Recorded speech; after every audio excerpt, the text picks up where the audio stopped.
7 বছর করে 3 সাতা 21 বছর। আজকে পঞ্চম বিশেষ জজ আদালতে 3টি মামলার রায় হয়েছে। এই 3টি মামলার একটির মধ্যে প্রধান আসামি ছিলেন সাবেক প্রধানমন্ত্রী শেখ হাসিনা, আরেকটি মামলার প্রধান আসামি ছিলেন সজীব ওয়াজেদ জয়, আরেকটি মামলার প্রধান আসামি ছিলেন শায়মা ওয়াজেদ পুতুল। এই তিনটি মামলায় মাননীয় বিশেষ জজ 5 আদালত বিভিন্ন মেয়াদে বিভিন্ন আসামিদেরকে সাজা প্রদান করেছেন। আমি এই 3টি মামলার যারা কমন আসামি আছে একত্রে সবার আসামি সাজার বিষয়গুলো আপনাদেরকে জানাচ্ছি।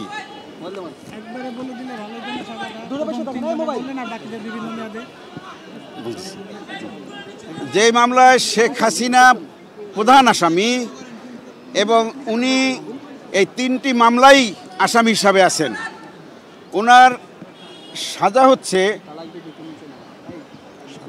7 বছর করে 3 সাতা 21 বছর এবং ওনার জরিমানা হচ্ছে 3 লক্ষ টাকা, 1 লক্ষ টাকা করে 3 লক্ষ টাকা,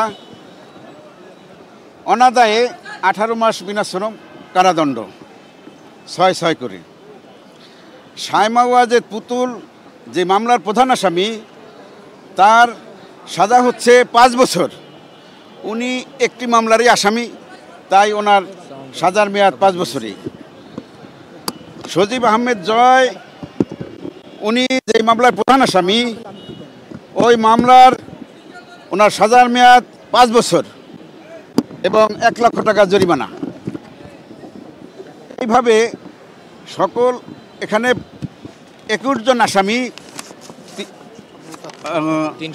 3টি মামলায় 21 জন আসামির বিভিন্ন মেয়াদে সাজা হয়েছে।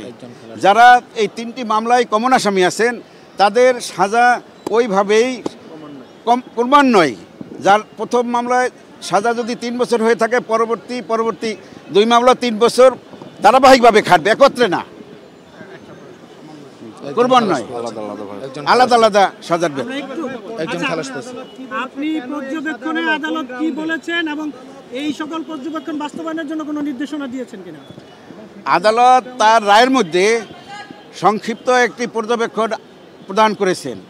সেই পর্যবেক্ষণে উনি উল্লেখ করেছেন যে একজন দেশের প্রধানমন্ত্রী যে তথ্য গোপন করতে পারে, মিথ্যা হলফনামা দিতে পারে, এটা তার কাছে বিশ্বাসযোগ্য হয় নাই।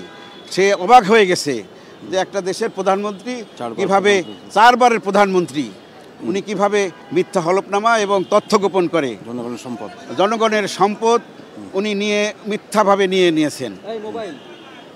রাজুক এবং গণপূর্ত মন্ত্রণালয়ের বিষয়েও কিছু অবজারভেশন দিয়েছে তাদের আইন পরিবর্তনের জন্য এবং তাদের যে এক্সিস্টিং কিছু আইন আছে ওটা পরিবর্তন এবং আরও কিছু নতুন আইন অ্যাডপ্ট করার জন্য কিছু পর্যবেক্ষণ দিয়েছে।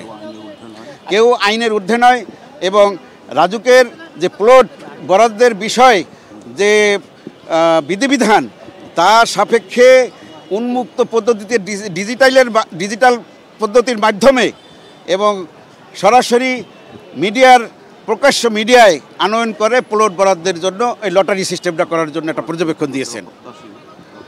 আপনারা এই রায়ে সন্তুষ্ট কিনা? আপনার রায়ের জন্য সাজা আশা করেছিলেন যে যাবজ্জীবন হবে, আপনারা রিভিউ করবেন কিনা? আমরা এই সাজার বিষয়ে আমরা কমিশনের সাথে আলোচনা করে আমরা পরবর্তী সিদ্ধান্ত জানাবো।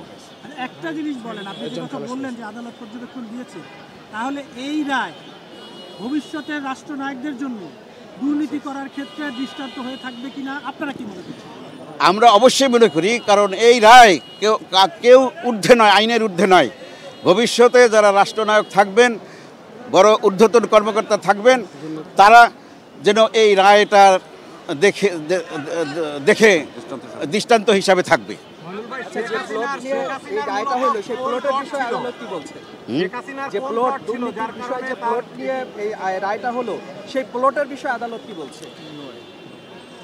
সেই প্লটের সেটাই তো দুর্নীতির মাধ্যমে সে গ্রহণ করেছে এবং তথ্য গোপন করে আদালত সেই বিষয়টাই বলেছে। পূর্ণাঙ্গ রায় আমরা একটু যে জয়ের যিনি আইনজীবী আছে তার সঙ্গে একটু কথা বলি। এই রায়ে কি আপনারা সন্তুষ্ট কিনা?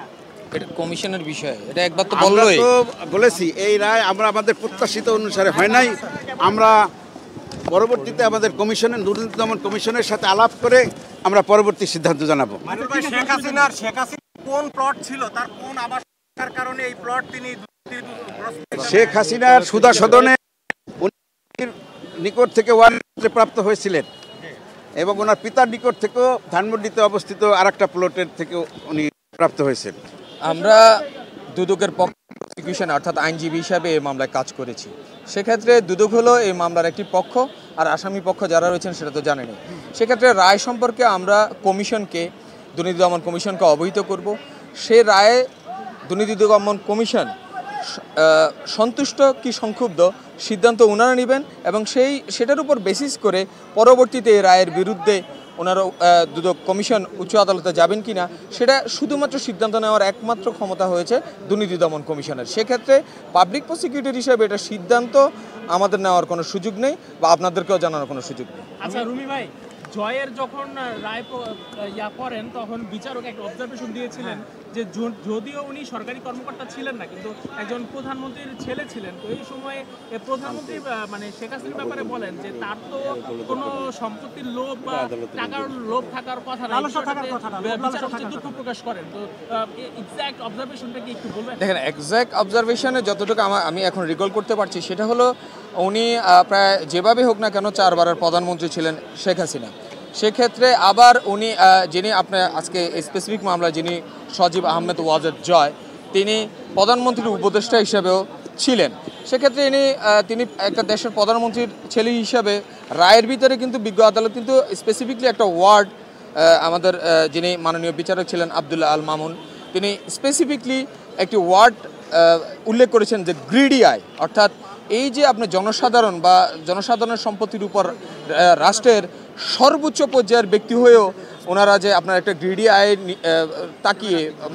তাকিয়ে যে আপনারা যে এটা যে আত্মসাৎ করার জন্য বা অবৈধ উপায়ে দুর্নীতির মাধ্যমে ওনারা এটা গ্রহণ করার চেষ্টা করেছেন, সেটাকে উনি অত্যন্ত আশ্চর্য হয়েছেন এবং এটাকে ডিসকারেজ করেছেন। এবং ভবিষ্যতে যারা রাষ্ট্র পরিচালনায় থাকবেন অথবা যারা সরকারি কর্মকর্তা রয়েছেন অথবা এই ধরনের সুযোগ নেওয়ার যাদের আসলে সুযোগ রয়েছে তাদেরকে তাদের জন্য এই রায়টা দৃষ্টান্ত হিসাবে রেখেছে।